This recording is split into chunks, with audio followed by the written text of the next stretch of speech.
கடலும் நண்டும் ஃப்ரெண்ட்ஸா இருக்கிறாங்க. டெய்லி இந்த நண்டு அங்க ஊர் உலகம்லாம் சுத்திட்டு சாயந்தரமா கடல் கிட்ட வந்து பேசும். ஒவ்வொன்னையும் அது சொல்லிக்கிட்டே இருக்கும். கடல் ரொம்ப ஆச்சரியமா கேட்டுட்டு இருக்கும். அப்படியா அப்படியா, ஏதோ நீ எனக்கு ஃப்ரெண்டா இருக்கிறதுனால இந்த உலகத்துல நடக்கிறதெல்லாம் நான் தெரிஞ்சுக்கிறேன்பா, ரொம்ப தேங்க்ஸ்பா அப்படின்னு ரெண்டு பேரும் நல்ல மனமொத்த நண்பர்களா இருக்கிறாங்க. ஆனா இந்த நண்டுக்கு ஒரு குணம் என்னன்னா, அந்த கடற்கரையில அது நடந்து வரும்ல, நடக்கும்போது அந்த கடற்கரையில அதோடைய சுவடு பதியும். அது பாக்குறதுக்கு நட்சத்திரம் மாதிரி அழகா இருக்கும். அதனால அது நின்று அதை ரசிச்சுக்கிட்டே வரும். தன்னுடைய வலைக்குள்ள நுழையறதுக்கு முன்னாடி திரும்பி பார்க்குமா, இந்த கடல் அலைய வச்சு அதை உடனே அழிச்சிடும். இது ஒவ்வொரு நாளும் நடக்குது. வரவுள்ள படக்கு படக்குன்னு அதை அழிச்சிருது. இந்த நண்டுக்கு மனசு என்னமோ பண்ணுது, நம்ம நண்பனுக்கு நம்ம மேல ஏதோ பொறாமை இருக்குதோ, அதால நடக்க முடியாது, நம்மளால நடக்க முடியுது. அந்த பொறாமையில இவன் நம்ம சோட அழிச்சு விடுறானோ, இவன் இவங்க ஃப்ரெண்ட்ஷிப் வச்சுக்கலாமா வேணாமா, ஒரு பொறாமப்படுறவன் எல்லாம் ஒரு நண்பனான்னு மனசுக்குள்ள நினைச்சுக்கிட்டே இருக்குது. இன்னொரு நாளைக்கு இதே மாதிரி பேசிட்டு வருது, வேகமா அதை அழிச்சிருச்சு. இது வலையில நின்று முறைச்சு பாத்துக்கிட்டே இருக்குது. இன்னொரு நண்டு அந்த வழியாவே போகுது. சரி, நம்ம சூடத்தான் இவன் அழிக்கிறான், அந்த எதிரியோட இன்னொரு நண்டோடைய சுவடை அழிக்கிறான்னு பாப்போம்னு பாத்துக்கிட்டே இருக்குது.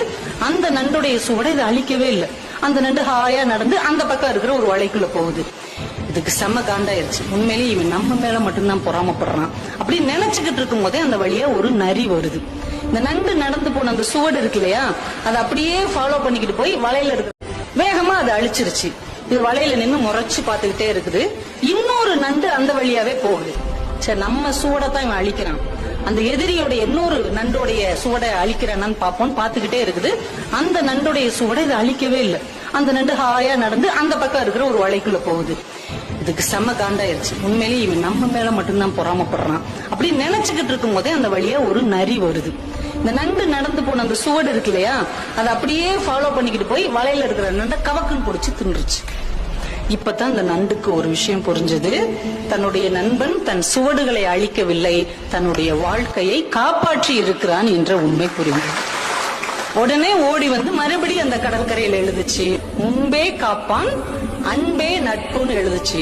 அதையும் அந்த கடல் படிச்சுட்டு உடனே அழிச்சிருச்சு. தன்னுடைய நட்பு கெட்டாலும் பரவாயில்லை, நண்பன் கெடக்கூடாது என்று யார் நினைக்கிறார்களோ அவர்கள் தான் உண்மையான நண்பர்கள். அப்போ உண்மையான நண்பர்கள் உங்களை சுற்றி இருக்கிறாங்களா அப்படின்னு பாருங்க.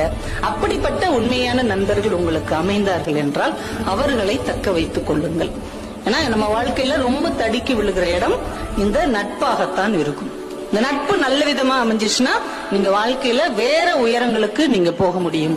அதே நட்பு கொஞ்சம் ஏறுக்குமாறாக அமைந்து விட்டால் நம்ம எங்க போய் நிப்போம் அப்படிங்கறதே நமக்கு தெரியாது.